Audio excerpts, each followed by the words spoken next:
Hello बच्चों, let's see this question. Mark the incorrect statement. So हमें question में incorrect statement find out करना है। ऑप्शन ए में हमें गिवन है catalyst provide an alternate pathway to reaction mechanism. Catalyst raise the activation energy, catalyst lower the activation energy and catalyst alter enthalpy change of the reaction. So देखिए बेटा, catalyst किसी भी reaction में add कर रहे हैं तो कैटलिस्ट की प्रेजेंस के कारण उस रिएक्शन में नेट क्या चेंजमेंट आ रहा है वो हमें फाइंड आउट करना है। सो देखिए बेटा, गिवन क्वेश्चन को हम एक ग्राफिकल रिप्रेजेंटेशन से समझने की कोशिश करेंगे। सो यहाँ पे वाई एक्सिस पे हम बात कर रहे हैं एनर्जी की, वाई एक्सिस पे एनर्जी एंड एक्स एक्सिस पे कोऑर्डिनेट ऑफ द रिएक्शन या रिएक्शन कोऑर्डिनेट बोल देते बेटा इसको। सो देखिए बेटा, किसी पर्टिकुलर रिएक्शन के लिए जो ग्राफ आ रहा है, रिएक्शन का कुछ इस तरीके से ग्राफ आ रहा है। अगर हम इस रिएक्शन में कैटलिस्ट ऐड कर रहे हैं तो कैटलिस्ट की प्रेजेंस के कारण कैसा क्या चेंजमेंट आने वाला है इसमें। देखिए बेटा, कैटलिस्ट की प्रेजेंस के कारण क्या चेंजमेंट आएगा। अगर हमने इस रिएक्शन में पॉजिटिव कैटलिस्ट ऐड किया है then positive catalyst decrease the activation energy को डिक्रीज कर देगा in the presence of the positive catalyst. बेटा, पॉजिटिव कैटलिस्ट एक्टिवेशन एनर्जी को डिक्रीज करके रेट ऑफ रिएक्शंस को क्या करेंगे, इंक्रीज करेंगे।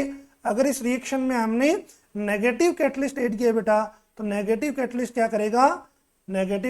करेगा, बेटा, एक्टिवेशन एनर्जी को इंक्रीज करके रेट ऑफ रिएक्शन को डिक्रीज कर देगा। बेटा यहाँ पे रेट ऑफ रिएक्शन डिक्रीज हो जाएगी। So this one is the activation energy in the presence of the negative catalyst,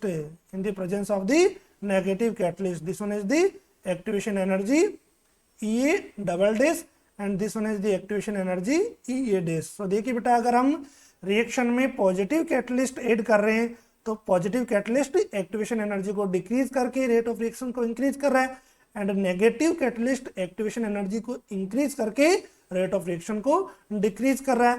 and बेटा, कैटलिस्ट ऐड करने पे delta H delta G change in Gibbs free energy क्या रहेंगे, अपने कांस्टेंट रहेंगे, इनमें कुछ भी चेंजमेंट नहीं आने वाला है। क्लियर होगी बात यहाँ पे।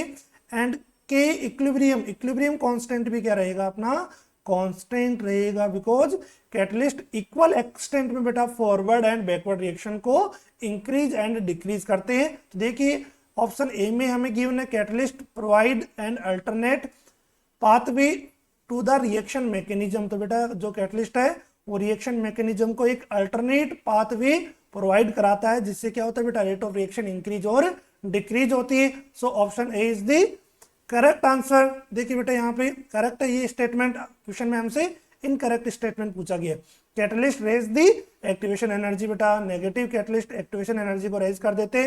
So this one is also correct statement. Catalyst lower the activation energy, अगर रिएक्शन में हमने पॉजिटिव कैटलिस्ट ऐड किया है तो एक्टिवेशन एनर्जी को क्या कर देंगे, डिक्रीज कर देंगे। So this one is also correct option. Option D is the catalyst alter the enthalpy change of the reaction. बेटा डेल्टा एच की वैल्यू चेंज नहीं होगी कैटलिस्ट की प्रेजेंस के कारण। So option D is the incorrect statement. Okay, best of luck.